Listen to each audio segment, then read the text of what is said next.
Now children, this is how you play a roller derby. Are you ready? Are you ready? Are you ready? Here we go. When you come to your first bout, you should expect to see a very high-intensity game played with true athleticism. Until you understand the strategy, it will look like we're just skating around hitting people, but there is a lot of strategy going on. I am a jammer, and I wear a star on my helmet, which means that I am the point scorer for my team. I always explain to people in terms of football, think of the jammer as the ball. It's like a sport with two balls on the track. Two self-propelled balls of fury on roller skates. Your blockers are the kind of the muscle of the team. They're trying to both stop the opposing jammer and get their jammer through. And did you catch that part? We're playing offense and defense at the same time. Which makes it really exciting to watch and really exciting to play. Yeah. When I get up to the line, what I'm saying to myself, and actually I'll start to say it out loud, is just hold! Whenever I was jamming, it was, oh God, oh God, oh God, oh God. Whenever it was blocking, it was, I'm going to get that girl. That girl is dead meat to me. I'm going to make her hurt in the morning. One whistle. One whistle. One whistle starts the jam. 5, 4, 3, 2, 1. I am hauling my little behind, trying to get lead jammer, usually pushing one of my blockers to try to clear a path, maybe kind of like the Red Sea parting. We are red, so it's like the Red Sea party. It's like, woo! I'm just constantly looking over my shoulder, looking for that jammer, listening to my teammates, trying to figure out where she is to keep her back, listening to my teammates to see if any of them are leaving to go play offense so we can make sure that her space is covered, and just try to keep the opposing jammer back. Once those jammers get through the pack the first time, they can start scoring points for every opposing player that they pass. Lead jammer status is when you get through first without committing any penalties. So when I become lead jammer, that means that I have control of the jam. I can call it off before the 2 minutes is up, and I can score points, so can the other jammer, but more importantly, I can score points and be able to call off the jam before the other jammer is able to score points. When we come back, we'll show you how a group of girls skating in a church parking lot turned into an internationally ranked sports team selling out bouts at the state fairgrounds.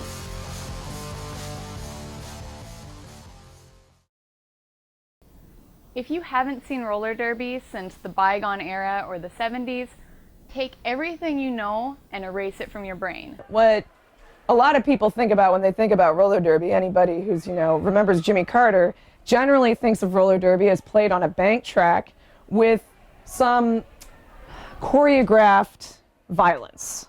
These people would team up and clothesline an unsuspecting jammer or throw someone over the rail. Nowadays, we have flat track derby because it's a lot more cost effective, and We definitely wear pads and get knocked down, and there's injuries, serious injuries can occur. The hits are real. I've seen several broken bones. There's no script. It's just 2 teams, 14 athletes out there playing for the love of roller derby and playing to get the big W. When I first started playing with the Sirens back in 2009, we were ranked number 12. And at that point, I had just started with them, and they were saying, all right, this year we want to go to regionals, and next year we want to go to championships. I'm like, how are we going to do that? We're number 12 right now. We need to be in the top 10 to go to regionals. for the first time in 2010, getting national attention. We broke through the power rankings on DNN. We finished 6th after entering 9th in that regional tournament, and had great results even when we lost our bouts against higher ranked regional competitors. So that was the first hello to the derby universe that Naptown was on the rise, really. The next year, we actually got to host the tournament in Indianapolis at the Convention Center, and we went into the tournament at 4th seed. And we finished 3rd, so we made our first trip to championships. That didn't go quite as planned, but we definitely wanted to do better next time around. Things didn't go like we wanted to at Denver, But that's all right, because that meant that the next time we went to championships In Atlanta, where we played Atlanta first. and we beat them. Oh, major track cut on Merchant and Menace. 4 seconds left. That's it. Naptown, hands up in the air. Everyone is standing. 153 Atlanta, 169 for Naptown. One of the best games I have ever seen.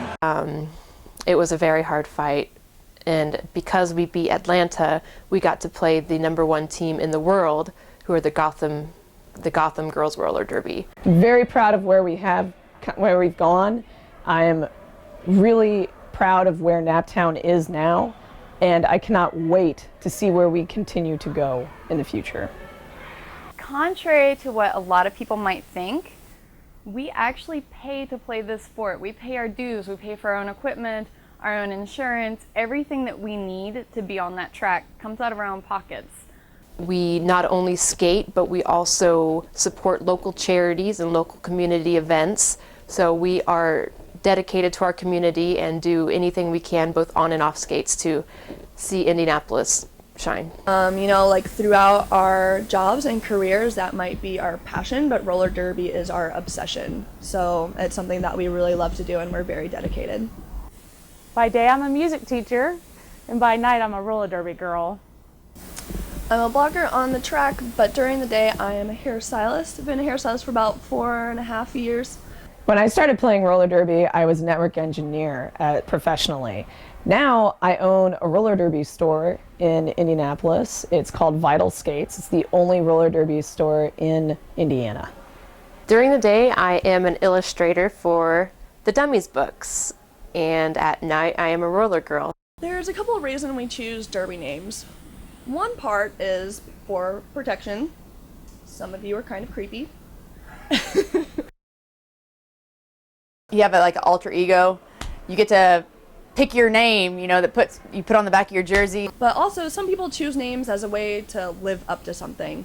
They might think that they're super tough, so they might pick a name that makes them actually have to live up to it. My Name Made in America is a play off of a superhero called American Made. She's from The Tick. It was given to me by a friend, and I like the essence of being like a derby hero, kind of superhero figure, so having that kind of name has been pretty empowering for me, really. I was given a suggestion that it emulate something from Rocky and Bullwinkle, Boris and Natasha, who are always plotting big trouble from Moose and Squirrel. And so I chose Katja Lucken because, I could actually imagine it being spelled with umlauts at the end.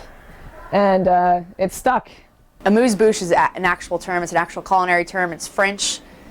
The literal translation is mouth amuser. An old friend and I were just scrolling through a bunch of different cartoon characters, trying to come up with a derby name for each of them. He suggested Dora the Destroyer for Dora the Explorer, and I was like, oh my god, that's awesome, I could even have a backpack. My name, Joan of Dark, came kind of as a joke from our other announcer, Brownie Hero. I was trying to decide on a name. The original name I wanted was taken, and he came up with Joan of Dark, which I thought was really clever and very cool. There's a lot of cool derby names. I'm a Hurt You is a really good one. Oh, I love Katja Lucken, and her number's 3, 2, 1. Sesame Streetwalker is pretty original. And our founder name is Strawberry Jam. I love J.K. Rowling. Medium Rare, mainly because her nickname is Pinky, and I think that is hilarious. So there's just a lot of different kind of fun names, and I think most people just kind of pick something that represents them and kind of maybe mimic something that they like or enjoy, but it's just a fun way to become a character and kind of forget all your troubles and just become that name on the track. I've been in athletics my entire life. I've played D1 basketball. And I can tell you this for certain, that there is no better crowd than the Naptown Roller Girls have. We are blessed with some of the most excited, knowledgeable, and friendly people to enter our venue. We've been told that our fans are just as loud as Colts fans.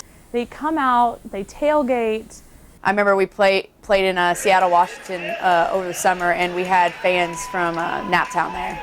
Minneapolis traveled all the way out to Washington. That's crazy. If you have any questions, don't be afraid to ask the guy who's screaming his head off what's going on, because I bet he knows and I bet he'll tell you. It's something about the variety of people that come out and how this is one thing that Indianapolis has where you can be any kind of person, any age, any style, and you just come out and you cheer on your Naptown roller girls. I have seen young priests come to a roller derby bet. I've seen red hat societies. I've seen little kids, big kids, kids at heart. You have babies there, you have grandmas there, you have families, couples, gay, straight, whatever. You have everyone there. There's no particular like style of person there. And the great part is you'll see your older lady next to a young punk mohawked kid, and they're both cheering and having a great time and kind of explaining the bout to each other if the other one doesn't know. It's a great way to meet friends and to people watch a little bit.